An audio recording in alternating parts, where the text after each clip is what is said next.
1/10/2023 को केंद्रीय चयन परिषद जो सिपाही भर्ती का है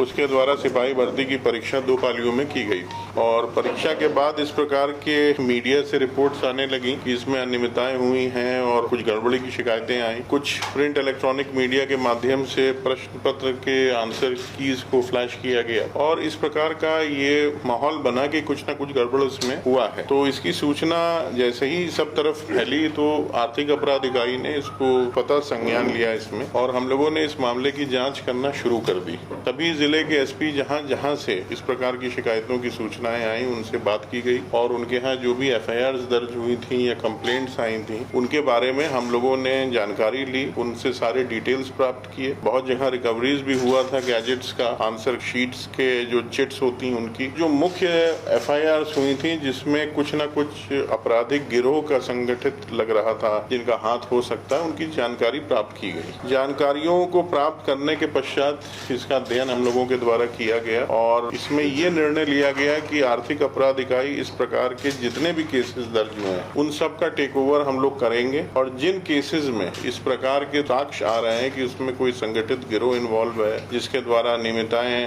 के जरिए पूरी प्रोसेस को विशेट किया गया है, जो एग्जामिनेशन की स्पिरिट होती है उसके साथ खिलवाड़ और छेड़खानी की गई है और बहुत से अच्छे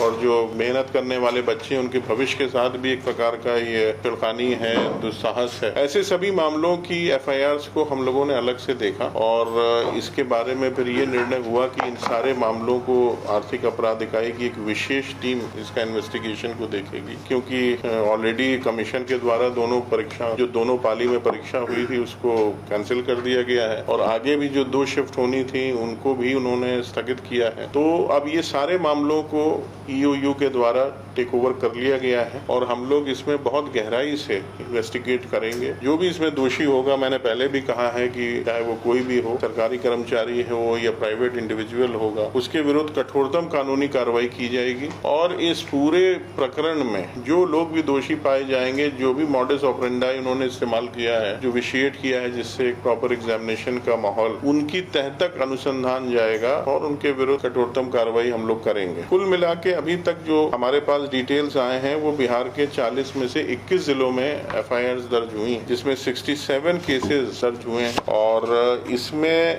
करीब 148 लोगों की गिरफ्तारी भी हुई है और बहुत सी रिकवरीज हुई हैं। इसमें गैजेट्स मिले हैं, बहुत सी और चिट्स मिली हैं, सामग्री मिली है। उन सारी चीजों का अध्ययन किया जा रहा है और इस पे आगे की कार्रवाई हम लोग कर रहे हैं। मैंने जैसे पहले भी बताया, एक विशेष टीम का गठन किया गया है जो वरीय पदाधिकारियों के अधीन काम करेगी। इसकी monitoring day to day basis पे होगी और इसमें कुछ अतिरिक्त अधिकारियों को भी पुलिस मुख्यालय से हम लोग अनुरोध कर रहे हैं, उनको भी इसमें शामिल किया जाएगा और इन पूरे मामलों में जितने भी एफआईआर हम लोग टेक ओवर करेंगे, मुझे लगता है लगभग 2 दर्जन से अधिक केसेस को टेक ओवर हम लोग करने जा रहे हैं और यदि उसके बाद कुछ और भी मामले आएंगे तो उन पर भी विचार किया जाएगा। इनमें बहुत लंबा समय ना लगे, इसके लिए टीम में अच्छे पदाधिकारियों को रखा जाएगा और डे टू डे बेसिस पे इन्वेस्टिगेशन होगा। इसमें साइंटिफिकली इलेक्ट्रॉनिक जो भी हमारी एविडेंस कलेक्शन के मैकेनिज्म्स हैं उनका इस्तेमाल किया जाएगा और अभी तक प्राइमा फेसी जो बातें सामने आ रही हैं उसमें ये जरूर है कि इसमें लीकेज हुआ है। समय से पहले प्रश्न पत्र के आंसर कीज का बाहर आना अपने आप में ये सजेस्ट करता है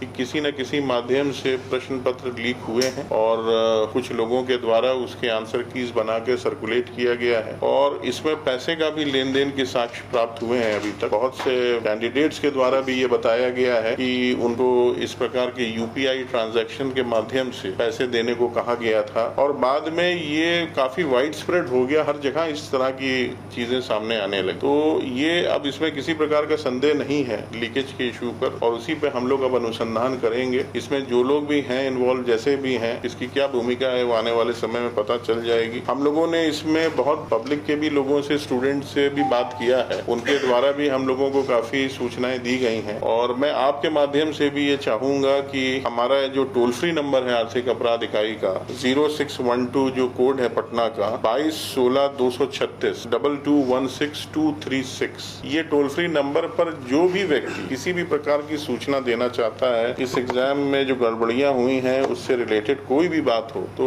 हम लोग उसका स्वागत करेंगे और उनकी जो भी इंफॉर्मेशन है उसको ग्रहण करेगा आर्थिक अपराध इकाई, और उस पर भी हम लोग जांच पड़ताल करके जो भी उसमें यथोचित कार्रवाई करना